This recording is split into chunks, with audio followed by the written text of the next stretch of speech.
នេះគឺរឿងខ្ញុំទុំធំដូចភ្នំចង់ស្រែកទ្រហយំឈឺចិត្តស្ទើរបែជាបីស្នេហា4ឆ្នាំត្រូវបែកបាំងត្រឹមមួយថ្ងៃព្រំលិខិតកំណាចអប្រិយផ្ដាច់ញញស័យគ្រួសារអូនភ្លេច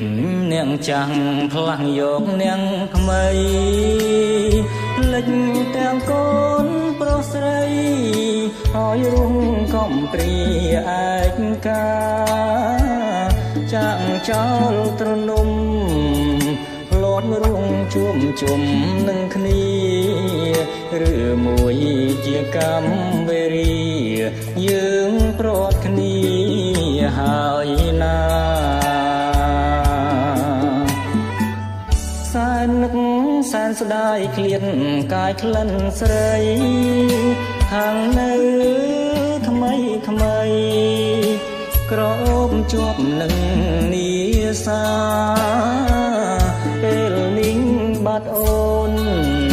ក្នុងទ្រូងបងឈឺពើផ្សាទុនទឹង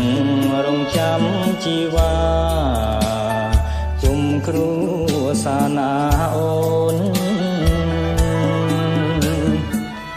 បើសិនមានថ្ងៃគេបងស្រីវិលវិញមកចរណៃ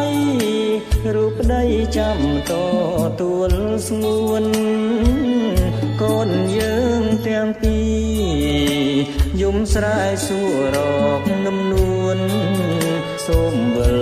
វិញមកណាអូនកូននឹងបងចាំស្រី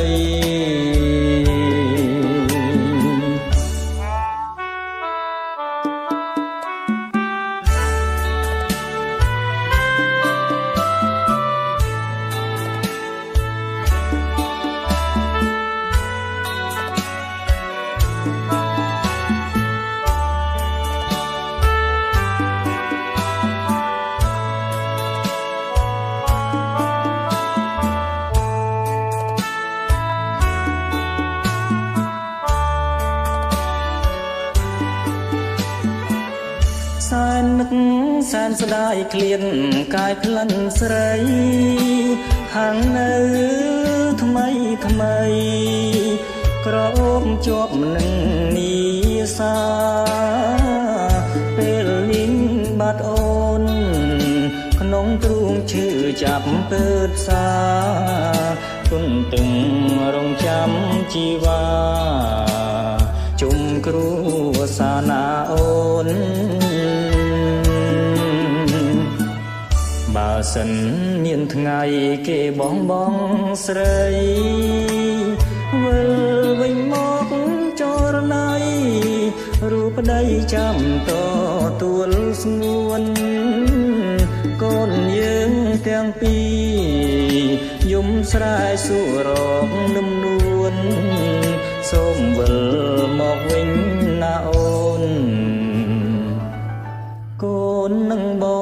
ងចាំស្រី